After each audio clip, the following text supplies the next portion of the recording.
Gostaria de começar fazendo uma pergunta a vocês.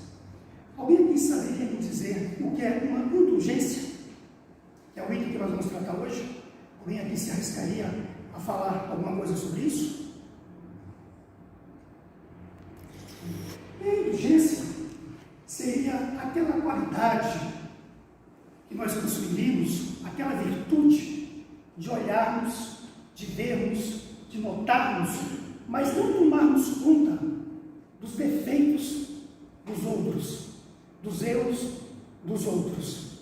A indulgência, ela é, entre as virtudes deixadas por Jesus, uma das mais maravilhosas, porque ela não vê o mal nos outros. E se ela vê o mal nos outros, ela, de certa forma, desculpa esse mal. Ela não toma conta, ela não divulga esse mal, ela não propaga esse mal. Exemplificando, nós temos um amigo, um parente, um conhecido, um vizinho, que nós notamos que ele tem algumas características não muito positivas, como todos nós temos. Às vezes tem aquele que é um pouco mais falador, tem aquele maledicente, tem aquele que é egoísta, tem aquele que é bravo, E nós, ao vermos isso, nós não deixamos apenas de observar o cisto que está no olho do nosso próximo. Nós também temos a capacidade de observar o pedregulho que está em nosso olho. Muitas vezes nós apontamos o defeito de alguém, quando na realidade nossos defeitos podem ser bem piores do que aqueles que apontamos. A indulgência, ela em si, ela não quer dizer que nós vamos ser complacentes, que nós vamos ser condescendentes. Ou seja, quando você é condescendente, você vê o erro do outro, vê o defeito do outro e tem uma tendência a passar a mão na cabeça, a desculpar os erros. A pessoa que tem essa virtude da indulgência, ela age de maneira sutil quando ela precisa alertar o seu próximo de algum erro que ele eventualmente esteja cometendo ou de alguma característica de sua personalidade, que nós temos uma conotação um pouco mais negativa. A indulgência, vamos supor aqui um exemplo. A indulgência entre o casal, entre marido e mulher. Nenhum casal sobrevive muito tempo juntos se não forem indulgentes, se não puderem perdoar os erros do seu parceiro, do seu companheiro. Se a mulher começar a pegar no pé do marido e apontar todos os defeitos dele a todo momento, esse casamento vai ter uma tendência a desabar. A mesma coisa do marido. Se o marido quiser apontar todos os erros da sua esposa e relevar isso, esse casamento não vai durar. Então, ser casado é ser indulgente. Uma outra indulgência que eu coloco como a principal indulgência que nós temos é a indulgência da maternidade, a indulgência de ser mãe. Imaginemos, a mulher fica grávida, 9 meses carregando aquela criança dentro de si, ela tem várias alterações de hormônios, várias alterações no corpo, várias alterações na sua psique, várias alterações de comportamento, tudo devido àquela situação. E ela persiste os 9 meses até parir. Ao nascer a criança, geralmente ela sofre dores. Depois disso, ela tem que amamentar, tem que dar banho, tem que limpar essa criança, acordar horas, muitas das vezes, quem tem filho sabe disso, a pessoa acorda à noite, de madrugada, para cuidar daquela criança, e muitas vezes ainda sentindo as dores do parto, tem que acordar, amamentar. e outras coisas mais. Essa criança cresce, logo, não para quieto. Eu tenho 2 netos, um de 2 anos e um de 3 anos. São 2 espoletas, eles não param em nenhum momento, né? A gente tem que ficar correndo atrás deles o tempo todo. E aquela preocupação que eles não se machuquem, aquela preocupação também de começar a dar a eles os primeiros ensinamentos, tanto os primeiros ensinamentos da cultura básica, quanto os ensinamentos morais, quanto os ensinamentos espirituais. Essa criança cresce, logo se torna um garotão, depois entra na adolescência. Muitos pais acham que essa fase pré-adulto vai fazer com que a pessoa se torne uma pessoa mais tranquila, e na grande maioria dos casos se torna o contrário. O adolescente traz problemas. E essas mães, principalmente as mães, elas têm que ter uma indulgência danada, porque os filhos se mostram geralmente nessa fase rebeldes. Eles vão passando por várias transformações, e muitas vezes eles mesmos não sabem lidar com isso, e nós adultos também não sabemos lidar com essas transformações. Essas crianças crescem. Antigamente, eu me casei, né? Há 40 anos, vou fazer 40 anos agora em março, eu sou casado. Quando eu me casei, eu tinha 26 anos. A minha esposa tinha 22 anos. Mas hoje em dia, o que é que nós vemos? Eu vejo vários amigos do meu filho que tem 30, 32, 35, 40 anos e estão dentro de casa. Então eles demoram mais a sair. E os pais, as mães, aceitam isso e, logicamente, isso é uma forma de indulgência.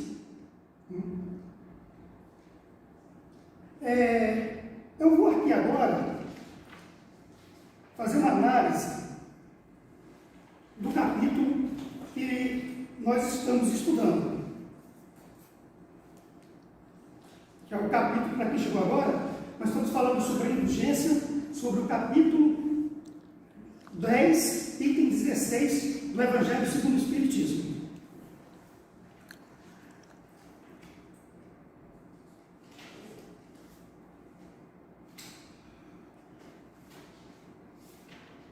Vamos lá. Espíritas, a indulgência, item 16. Espíritas, hoje queremos falar da indulgência. Esse sentimento tão dócil e fraternal que todo homem deve ter com seus irmãos, mas talvez poucos fazem uso. Então, os espíritos, né? Esse é o Evangelho segundo o Espiritismo, traz as mensagens dos espíritos, dado a Allan Kardec. Como os espíritos dizem, como eu já falei no começo, que ser indulgente é de uma beleza imensurável. Mas nós não nos tomamos conta disso. Nós poucos fazemos uso disso. Nós poucos somos indulgentes. A indulgência não vê os defeitos dos outros. Ou se os vê, evita falar neles, divulgá-los. Ao contrário, encobre-os para que só delas sejam conhecidos. E se a malevolência os descobre, sempre tem uma desculpa pronta a abrandá-los, mas uma desculpa plausível, séria, nada daquelas desculpas que, tendo ares de afirmar falta, na verdade, a ressaltam com pérfida habilidade. Então, o que muitos de nós fazemos? Você vê o erro do seu próximo, de um amigo, do irmão seu, de um parente, de um vizinho, você vai apontar. Como eu já falei aqui no começo, né? Olha, ele é preguiçoso, olha, ele é falador, olha, ele é maledicente. E muitas vezes você comenta isso com outra pessoa, não como uma forma de você ajudar aquela pessoa que tem esse defeito. Você comenta isso para se engrandecer, para crescer, para se sentir melhor que a outra, o que é um erro muito grande. Lembrando, mais uma vez, que todos nós temos defeitos. E muitas vezes, por nós não nos conhecermos, nós não sabemos nos enxergar as nossas qualidades e os nossos defeitos.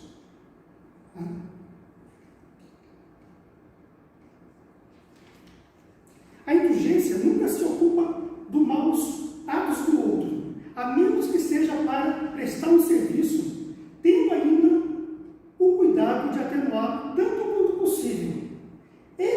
Ela não faz observação chocante, nem traz repreensão nos lábios, apenas conselhos, no mais das vezes velados. Quando você vê o defeito do outro, você tem que chegar e, de uma maneira adulta, mostrar para ele que ele tem aquele defeito. Se você quiser fazer um favor para aquela pessoa, sutilmente, o que é que deve ser feito? Olha, fulano, será que esse é o caminho mais apropriado? Será que essa pessoa cuja que você está falando, fazendo algum comentário dela, não tem as suas qualidades? Tem uma história de Chico Xavier, que lá no centro do Chico Xavier, essa senhora chegava lá, sempre burrada, sempre de cara feia, sempre chateada, e ninguém gostava dela. E Chico Xavier sempre dava uma atenção para ela, sempre era carinhoso com ela. Um dia, um dos trabalhadores lá da casa, uns amigos de Chico Xavier, chegou e falou assim: Chico, como é que você tem paciência com essa mulher? Ela é tão grossa, ela chega aqui, não dá um bom dia, não cumprimenta ninguém, sabe, não consegue fazer amizade com ninguém.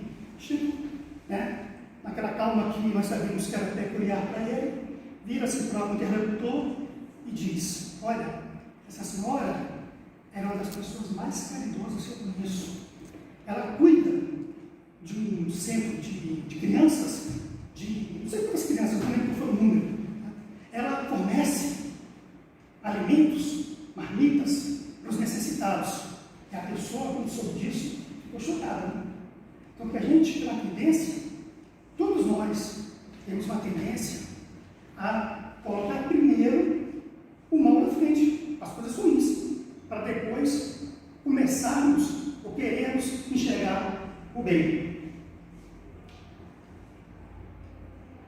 Sede, pois, severos para convosco, indulgente com os outros, pensai naquele que julga em última instância, que vê os pensamentos secretos de cada coração e que, em consequência, sempre desculpa as faltas que censurais ou condenais o que desculpais, porque conhece o modo de todos os atos.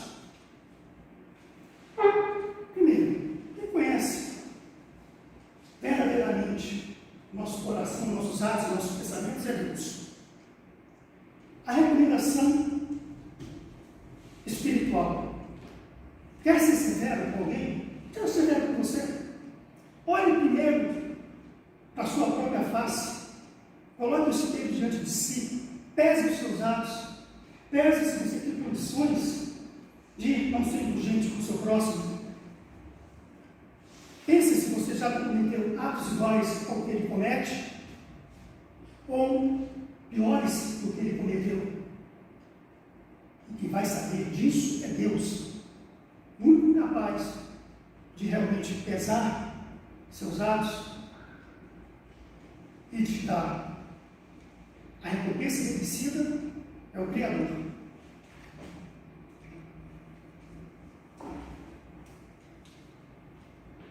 Sustentai-os fortes, encorajai-os à perseverança, fortificai os fracos, mostrando-lhes a bondade de Deus, que leva em conta o menor arrependimento. Mostrai a todos o anjo do arrependimento, estendendo sua asa branca sobre as faltas dos homens, e verão assim aos olhos daquele que não pode ver o que é impuro. Sempre pensei, sempre acreditei, que os mais fortes, os mais inteligentes, se eles estão aqui no meio dos mais fracos, dos menos capazes, são para auxiliá-los. Cabe ao mais forte erguer o mais fraco. Cabe ao mais forte carregar o mais fraco. Cabe àquele que tem maior inteligência, àquele que tem maior conhecimento, ensinar aquele que não tem. Não ser, não deixar a soberba de tomar conta, não deixar aquele espírito da falsa grandeza me envolver.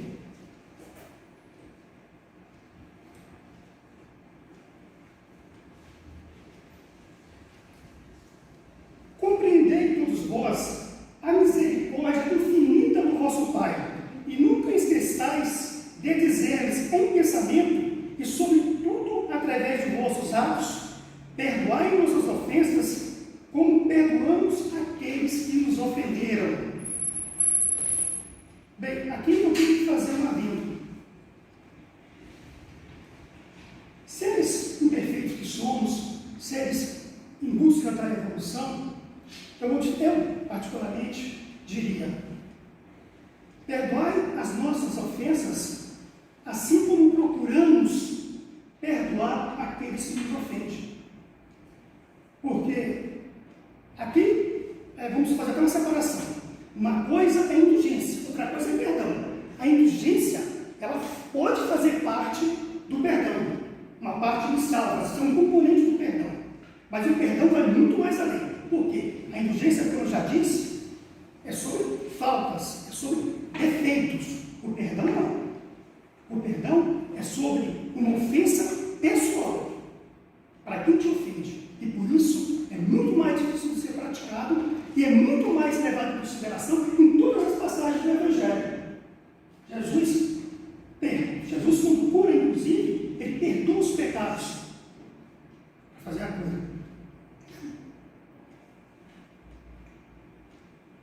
Então, eu gosto de pensar da seguinte maneira, que eu tenho que fazer um exercício sempre para perdoar.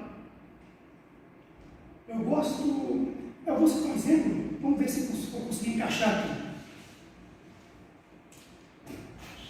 Voltando à questão do casal. Eu com minha esposa, piso na bola, como popularmente se diz, eu chego para ela e falo assim: tudo bem? Você me perdoa? Ela, com a sua indulgência, pega e me perdoa.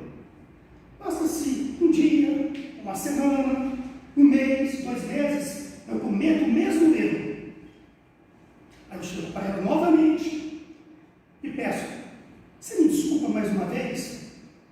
Eu não vou mais cometer esse erro. Passa-se 1 ano, 2 anos, ou 3 meses, lá vai eu, cometo o mesmo erro. O que eu estou sendo? Estou sendo mentiroso. Não estou cumprindo o que eu aceitei com ela, ou o contrário, que ela aceitou comigo. Então, eu costumo dizer que o que eu pratiquei na minha vida é chegar para a pessoa, quando é, para quem quer que seja, e dizer: eu prometo que vou fazer o possível para não cometer mais esse erro. Porque ao falar assim, eu sinto que me comprometo com a pessoa e me comprometo comigo mesmo. Eu tenho um compromisso comigo de não mais cometer aquilo. Todas as vezes que eu for cometer o mesmo ato, eu penso, eu lembro, mas eu falei que ia tentar, que ia fazer o possível para não cometer esse erro novamente. E fica mais fácil de você não passar por mentiroso, de você não quebrar a sua palavra. Porque se você errar, você não tem desculpa de dizer: olha, eu falei que ia fazer o possível. Né?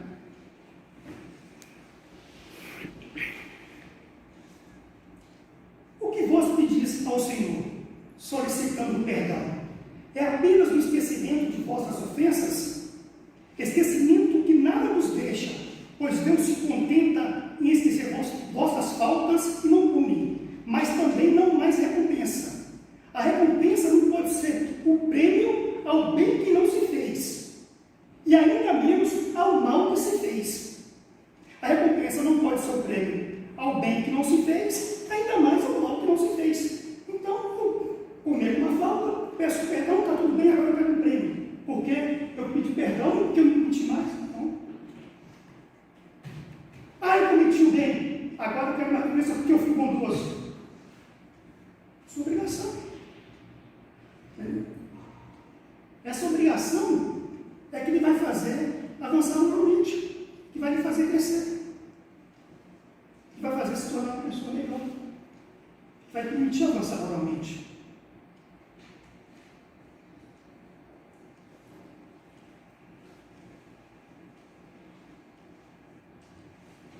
Quando perdoai a vossos irmãos, não vos contenteis em estender o véu do esquecimento sobre suas faltas. Esse véu, muitas vezes, é bem transparente a vossos olhos. Levai junto com o perdão, o amor. Fazer por eles o que pedires ao Pai Celeste fazer por vós. Substitui a cólera que conspurca pelo amor que purifica. Pregai o exemplo dessa caridade ativa e incansável que Jesus vos ensinou. És um grande perdoador. Carlos Alberto, Angélica Regina e Maria José da França.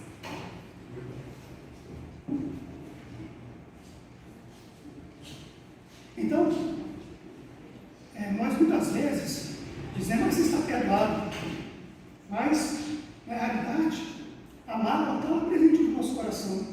O desejo de revanche está presente no nosso coração. Porque realmente é difícil nós perdoarmos a ofensa. E principalmente, se é uma grande ofensa, se é uma coisa que nos machuca. É por isso que o Cristo nos recomendou o perdão. Que disse, sim, se não perdoarmos, não seremos perdoados. Não poderemos ver o reino dos céus.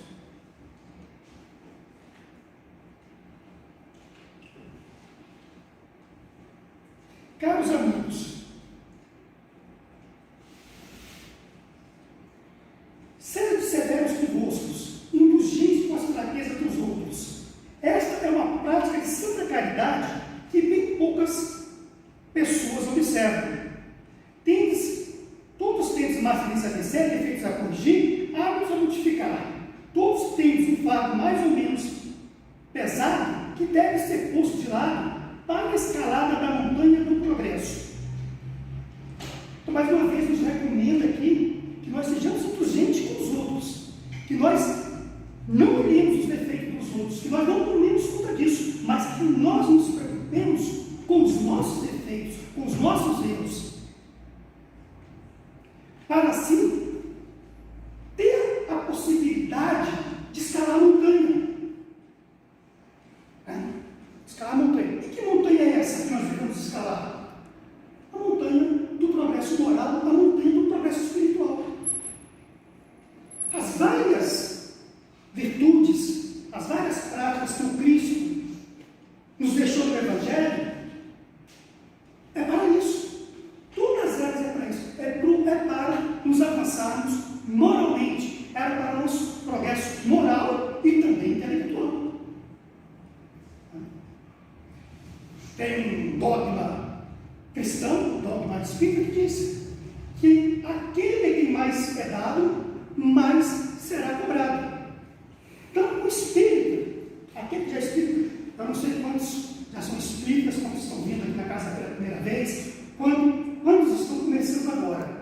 Mas o espírita será mais cobrado que alguns, vamos supor, mais cobrado do que o ateu. Porque ao ateu, não por razões dele, geralmente por razões dele, não lhe foi dado, não é que ele não foi lhe dado a oportunidade, mas ele não aprendeu, ele não teve conhecimento da mensagem do Cristo, da mensagem de Jesus. O espírita que tem o conhecimento das várias virtudes que o Cristo exige para o cristão, das várias virtudes para alcançar o progresso material e espiritual, o espírito que conhece a lei do Evangelho, conhece a lei do Cristo, mas não cumpre essa lei, dele será mais cobrado do que aquele que não conhece. É desculpa cometer erros porque eu não conheço a lei? É desculpa eu não sou um bom de vida, eu não ser caridoso? Eu praticar a revanche? Eu sou intolerante? Não é desculpa. Mas na lei está que aquele a quem mais é dado, mais é cobrado.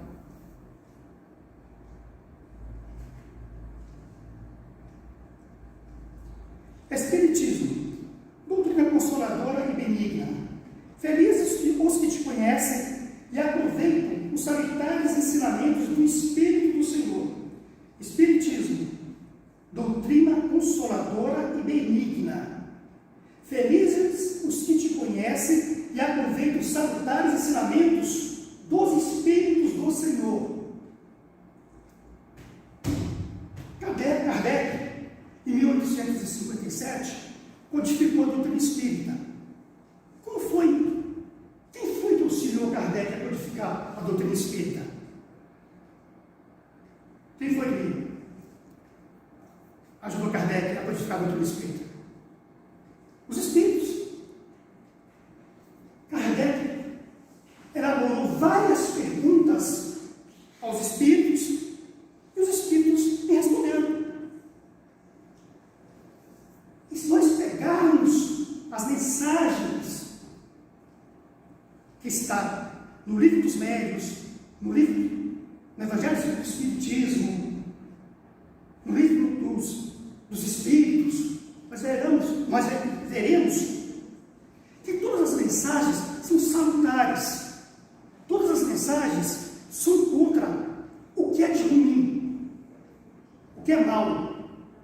Todas as mensagens cobram, desejam que nós partamos para o bem, para o amor.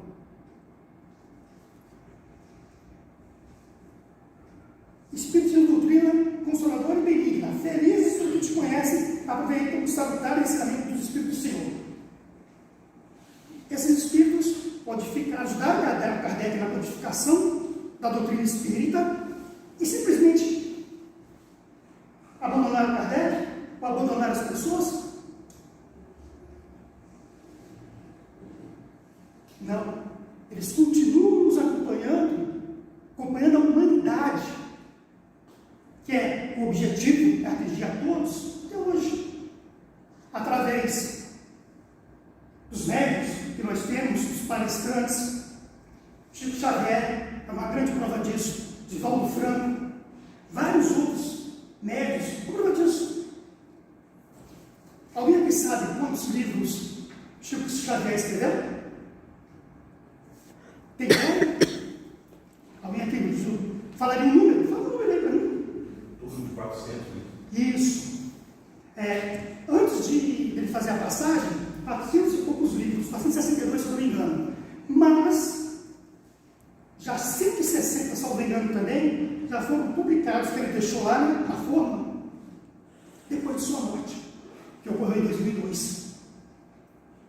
Até hoje, nós recebemos as mensagens da espiritualidade, nos centros espíritas, na psicografia, nos livros, na poesia. Existem livros de poesia, de poemas. Os Espíritos até hoje nos trazem as mensagens lindas. Essas mensagens assim que sempre nos impactam, né? Que nós sentimos a verdade que tem ali dentro. Alguém aqui já leu Paulo e Estevão? Vou dar uma dica para vocês. Leiam Paulo e Estevão.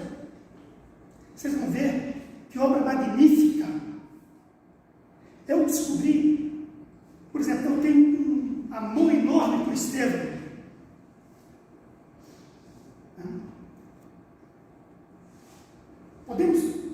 Vocês sabem quem foi Paulo, né?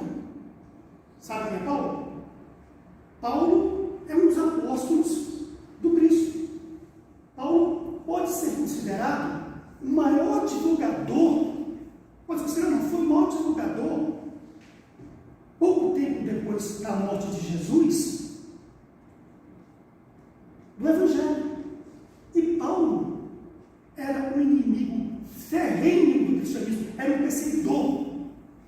Mandou matar os cristãos, inclusive mandou matar Estevão, que era irmão da noiva de Paulo. São Paulo, como as pessoas chamam, né? A Igreja Católica chama, né? Então leiam, é uma obra maravilhosa. E vocês vão sentir as verdades. E várias outras obras, né, que nós temos psicografada. Outros 2 livros que eu vou recomendar para vocês, há 2000 anos e 50 anos depois. São livros maravilhosos a serem lidos. Renúncia, também é outro livro que eu aprecio muito.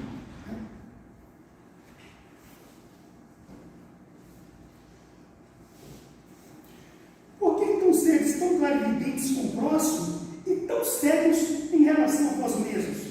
Quando deixareis de notar no olho de vosso irmão o cisco que o fere, sem ver no vosso a trave que vos cega e faz caminhar entre quedas. É o que nós já falamos, né? A gente sempre nota o cisquinho que está lá do nosso irmão, mas de tampa a nossa visão totalmente, é um pedregulho que está no nosso.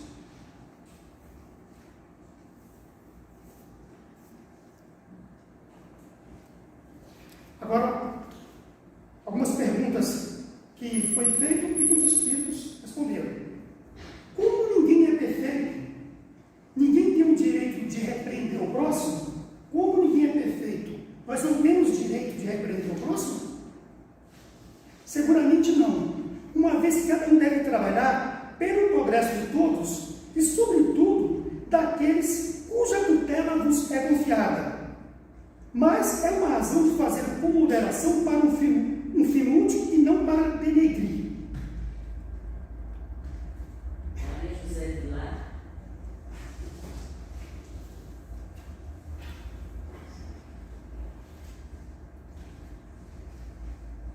Seguramente não. Uma vez que cada um deve trabalhar pelo progresso de todos e, sobretudo, daqueles cuja tutela vos é confiada. Mas é uma razão de fazer com moderação. A quem Deus nos confia a tutela? Os filhos, primeiramente, né? No segundo momento, pode nos ser confiada a tutela dos nossos pais na velhice. Tutela de um irmão, de um tio, de um avô. Por que não? De uma pessoa que adotamos para viver conosco. E nós não teremos o direito de corrigir essas pessoas, como sendo gente com tudo que elas fazem? A tutela de uma pessoa, no caso a tutela de um filho, pressupõe responsabilidade. Você concordar com tudo que seu filho faça, provavelmente não vai torná-lo uma pessoa de boa estima. Às vezes nós temos que dar uma corrigenda na medida da falta cometida. Antigamente, os pais ultrapassavam facilmente essa medida. As punições eram muito mais severas, muito mais prudentes. Chegavam ao ponto de ser agressões físicas. A grande maioria das pessoas da minha idade provavelmente passaram por isso. Mas hoje, também tem um detalhe.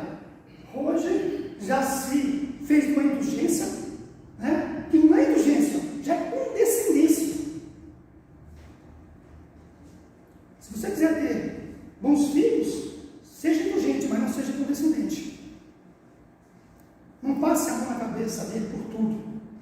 Saiba o repreender na hora certa e da maneira adequada. Criança não foi feita para apanhar. Ela foi feita para te ouvir. Ela foi feita para aprender que você, o pai, é o adulto. Que você, o pai, é que domina a relação. Você não pode ser incapaz ao ponto de deixar uma criança de 3, 4, 5, 6, 7, 8 anos dominar você e impor as condições dela. Isso não é indulgência. Isso é condescendência. Tem uma história, eu vi um senhor espírita contando, que chegou no centro dele uma senhora e falou: olha, eu ontem explodi com meu filho. Disse que eu já não suporto mais ele, que eu desisto dele. Tentei uma, tentei duas, tentei centenas de vezes, eu desisti dele. Aí o senhor perguntou para ela: e ele? Ah, ele fez uma carinha triste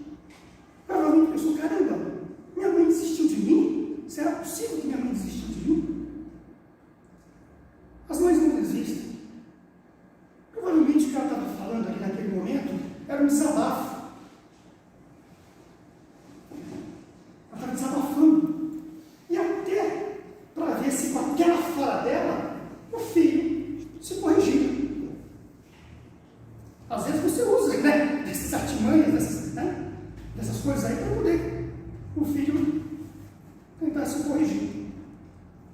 Agora, o mais importante, pelo menos o que eu acho, é o exemplo. Não adianta nada você cobrar um procedimento de quem quer que seja, do filho,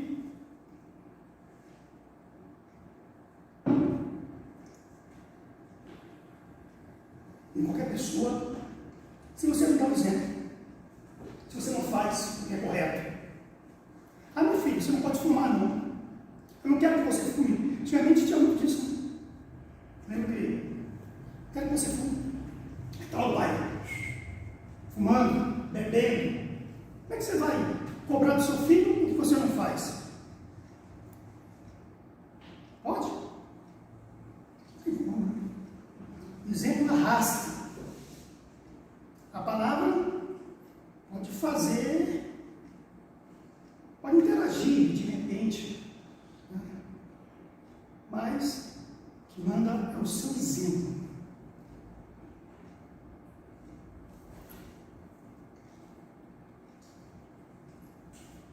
É repreensível, outra pergunta, é repreensível observar,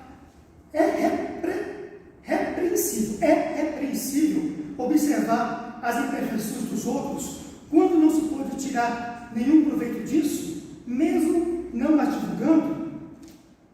Tudo depende da intenção. Certamente não é proibido ver o mal, quando o mal existe. Se é até inconveniente não ver por toda parte senão bem, essa ilusão prejudicaria o progresso. Agora, olha uma coisa importante, uma outra pergunta. Ele fala mais algumas coisas aqui, mas eu vou passar para a próxima pergunta, que eu acho que complementa essa primeira. Há casos nos quais é útil revelar o mal no outro? Essa questão, a resposta. Essa questão é muito delicada. Aqui é preciso fazer um chamado à caridade bem compreendida. Se as imperfeições de uma pessoa só prejudicam a ela mesma, não há utilidade alguma fazê-las conhecidas. Mas se elas podem causar prejuízos a outros, é preferível o interesse da maioria ao interesse de um só. O cara é um mentiroso. Sou mentiroso, eu minto para todo mundo. Estou fazendo mal para alguém? Não, não estou fazendo mal. Todo mundo sabe que eu sou mentiroso. Ah, o Gil? Ah, sim, meu nome é Gil de Paulo, tá? Não sei se eu falo o nome no começo, esqueci de falar meu nome. O Gil de Paulo é um mentiroso. Ele mente constantemente. Mas a mentira dele não prejudica ninguém. Para que eu vou ficar contando a mentira do Gil? Como é seu nome? Tiago? Um bom amigo do meu genro. O Tiago, né? Ele mente também, ele mente. Mas o Tiago está prejudicando alguém com a mentira dele? Não está. Por que eu vou acusar o Tiago? Por que eu vou me preocupar com isso? Agora, eu trabalho no órgão do governo, uma Secretaria de Saúde, o Ministério da Saúde. Eu vejo que tem uma turminha lá que está metendo a mão, desviando dinheiro, que seria para compra de remédios, ou desviando os remédios que seria para distribuir para uma população. E aí eu fico calado. Eu permaneço nisso. Estou sendo preocupado com aqueles que estão metendo a mão, que estão fazendo dinheiro. Então, para fazer o bem para a maioria, eu devo divulgar. Eu tenho obrigação de divulgar isso. Fábio Henrique e Diego Oliveira. Porque se você não divulga, se você não esclarece, se você não passa para frente, você está prejudicando, às vezes, milhares ou milhões de pessoas.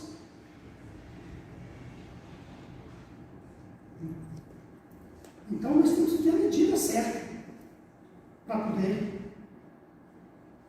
deixar de ser indulgente.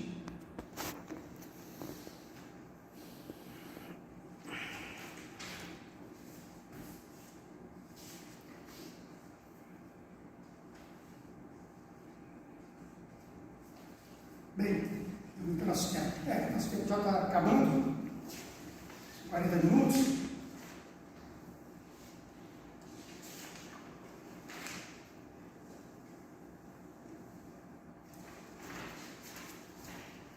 indulgência realmente, ela, fazendo um resumo, nós podemos ver que a indulgência ela é um dos itens fundamental para a boa convivência. Tem pessoas, né, que, não, eu vou falar o que penso, eu sou assim mesmo, vou quebrar o pau. Você pode notar que as pessoas que geralmente, dentro dos relacionamentos, são mais contundentes, são mais agressivas, geralmente elas vão até um certo ponto dentro da relação com as pessoas. Se você tem um chefe, líder, que o cara grita com o seu funcionário, que o cara não sabe cobrar, exige demais, é mal educado, daqui a pouco alguém vai se tomar conta disso e essa pessoa vai cair nessa chefia. Mas sempre mais tarde cai, ou é mandado embora, é manejado para outro local, porque os próprios funcionários vão sumir, né, em prol disso. O que conquista as pessoas? A agressividade conquista? Realmente o que conquista é você saber se relacionar com todos, saber lidar com as pessoas. Você tem um ciclo de amigos que você é o turrão. Daqui a pouco, as pessoas vão se afastar de você. Já ao contrário, agrada. As pessoas que sabem conviver com as outras, que são tolerantes, que são calmas. Eu mesmo sempre tive uma admiração profunda, mas profunda mesmo, das pessoas calmas. E por quê? Porque eu sempre fui muito agitado. Logicamente, com a idade, né, isso foi baixando, foi melhorando, eu fiquei mais tranquilo. Mas eu sempre admirei muitas pessoas que eram calmas, porque eu sempre quis, a minha vida inteira, sempre quis resolver tudo logo, né? Tem esse problema aqui, vou resolver. Então eu sempre admirei muito essas pessoas. Deixa eu ver se tem alguma outra coisa importante aqui. Alguém gostaria de falar alguma coisa, fazer algum comentário, fazer alguma pergunta? Uma dúvida? Nada? Não.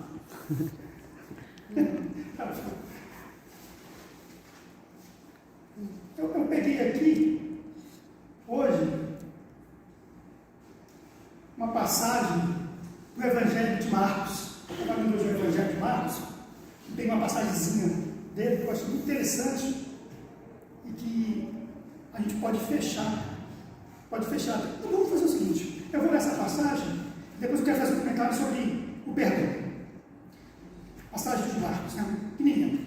Todos os pecados dos homens serão perdoados e todas as blasfêmias serão perdoadas. Isso é o Cristo que fala uma determinada passagem do Evangelho.